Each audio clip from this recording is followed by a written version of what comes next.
창세기 22장 6절입니다. 우리 교독하겠습니다. 아브라함이 이에 번제나무를 가져다가 그의 아들 이삭에게 지우고 자기는 불과 칼을 손에 들고 두 사람이 동행하더니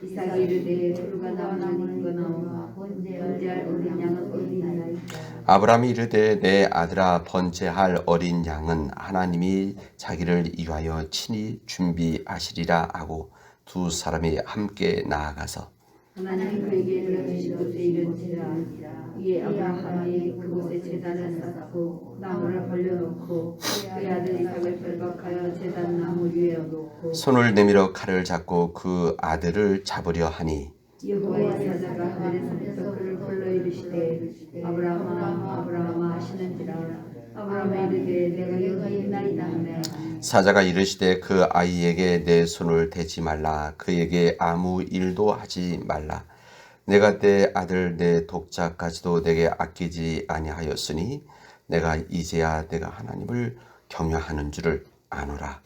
아브라함이 눈을 들어 살펴본지요 한 순양이 뒤에 있는데 뿔이 수풀에 걸려 있는지라 아브라함이 가서 그 순양을 가져다가 아들을 대신하여 번제로 같이 읽겠습니다. 아브라함이 그 땅 이름을 여호와 이리라 하였으므로 오늘날까지 사람들이 이르기를 여호와의 산에서 준비되리라 하더라. 아멘. 주님의 말씀입니다. 여러분 잘 쉬셨습니까? 오늘 하루도 주님 안에서 주님 말씀과 동행하는 믿음의 날이 되어지기를 바랍니다. 우리는 지금 새벽기도 때마다 우리 하나님이 누구신가 성경 말씀에서 우리가 알려주시는 누구신가를 우리 함께 나누어 왔습니다. 왜 그런가 하면 하나님이 누구신가를 알 때 우리가 누구인가를 알게 되어지고 하나님을 정확히 알게 되어질 때 하나님의 은혜 속에서 우리가 살아갈 수 있게 되어지고 또 하나님을 알게 되어질 때 우리가 하나님의 뜻대로 살아가는 이 땅에서의 우리 사명을, 우리 교회 사명을, 우리 가정을 알기 때문에 그렇습니다. 그런 말씀 가운데서 우리 지난 시간에 훈련하시는 하나님, 우리를 훈련시키시는 하나님 이 말씀을 드렸는데 오늘은 우리를 위해서 준비하시는 하나님이 누구신가 이 말씀을 나눌 겁니다. 오늘 이 이야기는 우리 창세기에서 이 아브라함의 이야기에서 가장 신앙적으로 굉장히 감동적인 이야기이자 또 굉장히 부담스러운 이야기이기도 합니다. 만약에 우리 시대에 이런 일이 있었다 한다면 아마 분명 바로 아동학대 뭐 이런 걸로 바로 잡혀갈 겁니다. 그러나 이제 뭐 그런 상황은 아니었기 때문에 하나님께서 어느 날 아브라함을 부르셨습니다. 그리고 100세에 얻은 아들, 그의 아들 이삭을 하나님께 번제로 바쳐라 라고 하는 명령을 받게 되었습니다. 그래서 성경에 보면은 이렇게 되어 있어요. 그 일 후에 하나님이 아브라함을 시험하시려고 그를 부르시되 이렇게 됐어요. 그 일 후에 그 일 후라고 하는 것은 이 바로 22장 앞에 있는 뭐 21장 이 부분을 이야기한다기보다는 이 21장 이전에 그러니까 22장 이전에 창세기 12장서부터 지금까지 그러니까 아브라함의 삶 주님께서 그를 갈대우르 하란에서 부르셨을 때부터 그리고 하나님께서 그에게 복을 내려주셔서 그의 삶의 모든 과정들을 거쳐가게 하는 이런 과정이 다 지난 다음에 이 이야기입니다. 만약에 이 시험이 아브라함이 처음 하나님 부름 받았을 때 이런 시험을 하셨다고 한다면 당연히 못 받아들였을 것입니다. 그리고 당연히 넘어졌었겠죠. 그러나 하나님께서는 여기 22장 1절에 보면 그 일 후에 이렇게 됐어요. 그 일 후에. 저는 이 말씀이 참 은혜가 되어집니다.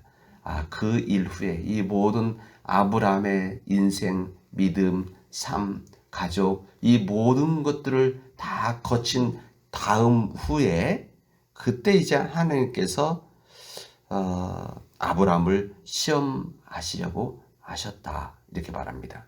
여기서 하나님께서 시험하신다는 것은 무슨 유혹하고 뭐 이런 이야기 아니라 오히려 이 시험을 통해서 이 아브라함을 더 강인하게 만들고 이제 하나님의 사람, 하나님의 이러한 역사를 감당하는 하나님의 사람 만들어 나가기 위한, 다듬어 나가기 위한 하나님의 방법이셨습니다.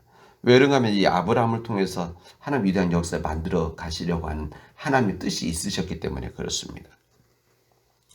그런데 그 시험이 무엇이었는가 하면 100세에 얻은 아들, 그의 아들을 바쳐라. 그런 것이었습니다. 여러분, 우리 다 부모된 입장에서 차라리 자신의 목숨을 내놓으라고 한다면 기쁘게 내놨을 텐데, 아마 큰 고민 안 했을 거예요, 저는 생각합니다.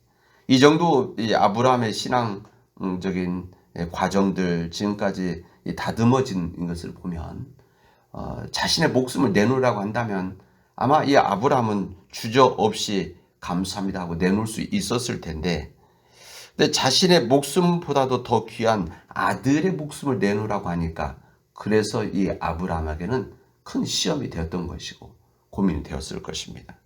여기 4절에 보면 제3일 후에 아브라함이 눈을 들어 그것을 멀리 본지라 그랬습니다. 어쨌든 우리 성경에서는 이 하나님께서 그를 번제 드리라고 했을 때 더 큰 설명 없이 아브라함이 아침에 일찍 일어나서 준비해서 떠났다 이렇게 되어져 있습니다. 아마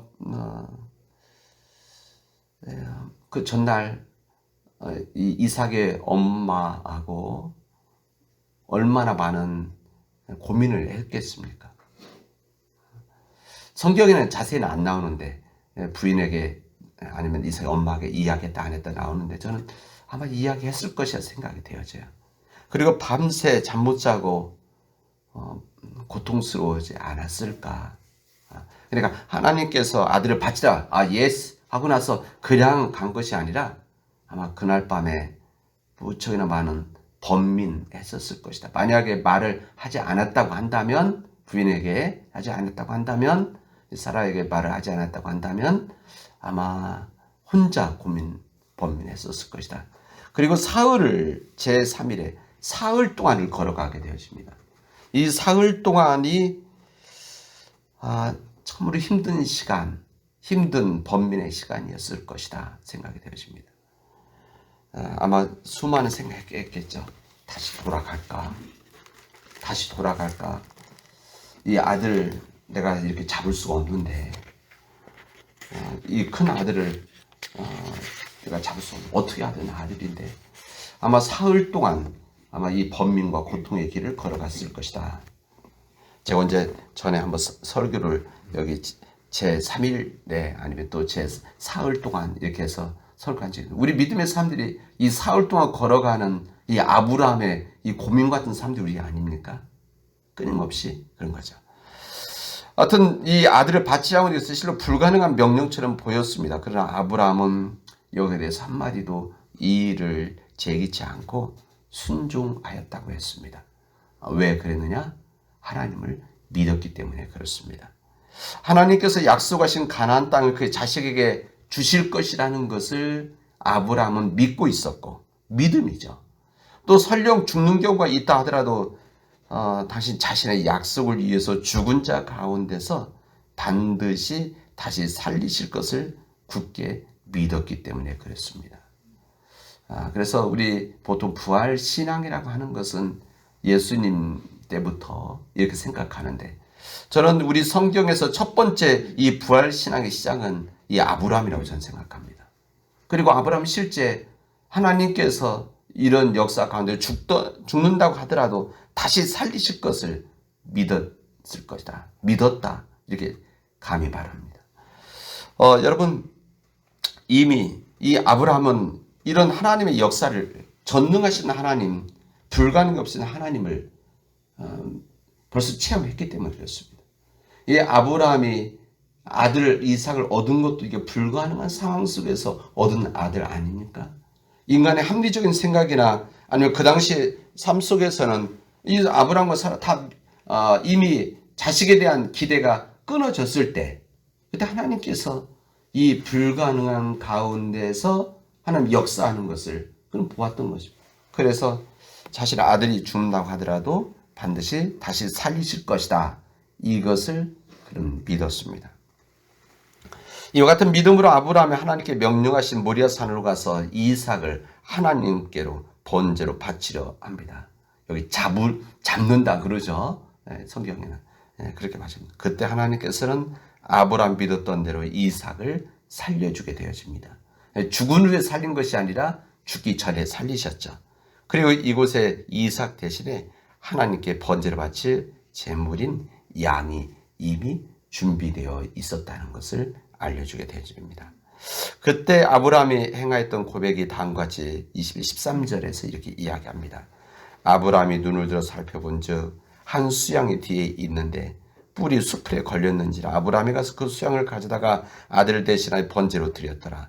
아브라함이 그 땅 이름을 여호와 이레라 하였으므로 오늘날까지 사람들이 이르기를 여호와의 산에서 준비되리라 하더라. 이렇게 말씀하십니다. 여호와의 이레. 그래서 우리 하나님을 부를 때 하나님의 부른 용어들이 있습니다. 하나님 부른 이름들. 그래서 성경에는 우리 성경에는 그냥 여호와 아니면 주님 이렇게만 나오는데 실제 성경 원문에서는 부를 때 하나님 이름들이 각기 다르게 좀 나오는데 부른 호칭들이 그래서 여호와 이레라 하나님께서 준비하셨다. 하나님께서 준비하셨다. 이런 의미로 그 땅 이름을 여호와 이레라고 하였다는 것을 우리가 그래서 우리 하나님은 여호와 이레다 이렇게 말씀하십니다. 제 큰 형님네 조카 이름이 이레입니다. 아버님께서 우리 집안에 첫 번째 태어난 형님도 목회하셨으니까 목회자 집안에 첫 번째 태어났는데 아버님께서 이름을 우리가 넷자 돌리면 넷자 돌림인데 그래서 아버님 성경에서 찾다가 이레 여기 네 해갖고 이레 했습니다. 그다음에 우리 애가 태어났을 때 또 성경에서 찾으셨대요. 근데 없어. 넷자 돌림 참 없습니다. 그래서 아버님께서 이제 귀하라고 하는 귀자 해갖고 귀래 이렇게 했는데 우리 조카 이름이 이름. 그래서 저는 항상 이 여호와 이레 이야기하면 제 조카 생각도 하지만 하나님께서 우리를 위해서 준비하시는 하나님이시다. 이것을 믿을 때 우리들은 걱정하지 않아도 되는 겁니다. 네. 여러분 우리가 사글세방에 살아도 아기가 태어나려고 하면 자식을 위해서 옷을 준비하는 거 아니겠습니까? 그게 바로 우리 부모들의 마음이죠. 자식이 장성해서 결혼하려고 한다면 우리 자식들을 위해서 혼수를 준비해 주는 거 아닙니까? 많든지 적든지. 하물며 우리를 창조하신 우리 하나님께서 우리를 죽음에서 살리시고 구원하시려고 하는 우리 전능자 하나님께서 어찌 우리를 위해서 모든 것을 준비하지 않으시겠습니까? 우리는 이것을 믿지 못하기 때문에 항상 염려하고 근심하고 걱정하는 것이죠. 정말 하나님께서 우리가 필요한 것은 이미 준비해 주셨습니다. 근데 우리가 때로는 막 하나님께 때로 떼쓰는 것은 있어도 되고 없어도 되는 것들이 대부분이죠. 우리 부모님들이 우리 자녀들 필요한 거 다 아는 거 아닙니까? 말하지 않아도 정말 필요한 것은 이미 준비해 주죠. 우리 하나님도 그렇다고 생각합니다. 이제 거기에 우리의 간절한 마음이 있을 때 하나님께서 더 필요한 것들을 우리에게 허락하신다는 겁니다. 그래서 지금 우리 눈에 보이지 않는다고 하더라도 지금 당장 우리 눈에 보이지 않고 우리 손에 붙잡히지 않는다고 하더라도 여러분 절망하지 마시기를 바랍니다. 나만 그런 게 아니라 우리 자녀들도 마찬가지입니다. 우리 자녀들의 가정들 속에서 여러분 걱정하지 마십시오. 하나님께서 필요한 것들은 다 주십니다. 준비해 놓으시죠. 하나님의 자녀들에게 주시는 하나님의 은혜입니다. 근데 그것을 우리가 눈에 보이지 않기 때문에 때로는 우리가 손에 잡히지 않기 때문에 때로는 소유하지 못하고 있기 때문에 끊임없이 염려하고 걱정하는데 여러분 그런 걱정하지 않으셔도 됩니다. 왜? 우리를 살리신 하나님, 우리 시공을 초월하시는 하나님이 바로 우리 하나님이시기 때문에 그렇습니다. 여러분 우리가 생각하기도 전에 그 생각보다 훨씬 더 좋은 것을 우리 하나님께서는 우리를 위해서 예배해 두시고 우리가 예상하지 못하는 상황 속에서 하나님 그때마다 우리가 허락해 주십니다. 우리 시험 당할 쯤에 피할 길을 내시는 하나님, 인간이 감당하지 못할 것을 허락하지 않으시는 하나님. 그래서 때로는 그런 시험 가운데서 감당치 못할 때 그때에 우리가 피할 길을 내시는 하나님께서 우리에게 그런 하나님의 귀한 것을 예배해 주신다. 그래서 우리 하나님께서는 이 모든 일들을 주시기 위해서 수많은 일들을 하나님은 만드시고 준비하시고 연출하고 계시다. 우리들의 삶들을 하나님께서 우리들의 삶, 그런 삶들 가운데 쓰러지지 않고 넘어지지 않도록 하기 위해서 여러 모양으로 우리 삶의 역사들을 이끌어 가시고 연출하고 계신 거죠. 그런 삶 속에 있는 것이 바로 우리들이 믿고 있는 하나님의 은혜라고 할 수가 있습니다. 그래서 여러분 두려워하지 마시길 바랍니다. 그리고 근심하지 마십시오. 여러분 그래서 우리 예수님께서는 우리에게 하나님의 나라 의를 먼저 구해라 이렇게 말씀하시는 겁니다. 먼저 하나님의 나라와 의를 구하라. 그러면 그 모든 것을 너에게 더하여 주실 것이다. 우리가 눈에 보이는 것, 우리 손에 잡히는 것, 이것을 먼저 구하는 것이 아니라 하나님의 의를 먼저 구하면, 여기서 말하면 하나님과 우리가 바른 관계에 있게 되어지면 때가 되면 하나님께서 친히 예배해 주시고 예배해 주신 것을 우리에게 허락해 주시고 한치의 오차도 없이 우리에게 주신다. 여호와 이레 준비하여 주시는 하나님의 은혜가 우리에게 임한다는 것을, 또 우리 가족들에게, 우리 자녀들에게 임한다는 것을, 그리고 우리 교회에 임한다는 것을 우리 함께 믿도록 합시다. 그 믿음 안에서 담대한 삶을 살아가기를 주님의 이름으로 축원하겠습니다. 기도합시다. 은혜가 풍성하신 하나님 감사합니다. 오늘 저희들에게 이 귀한 은혜 주셔서 하나님 말씀 앞에 서게 하시고 우리를 위해서 준비하여 주신 여호와 이레 하나님을 우리가 믿게 하시니 감사합니다. 여호와 이레 대신 준비해 주시는 하나님께서 우리에게 항상 동행하여 주셔서 우리가 근심 걱정하지 않게 하여 주시옵시고, 근심 걱정이 세상적인 것으로 인해서 근심 걱정이 아니라 하나님으로 인해서 근심 걱정하지 않는 그런 믿음의 길을 걸어가도록 역사하여 주시옵소서. 모든 말씀을 예수님의 이름으로 기도합니다. 아멘.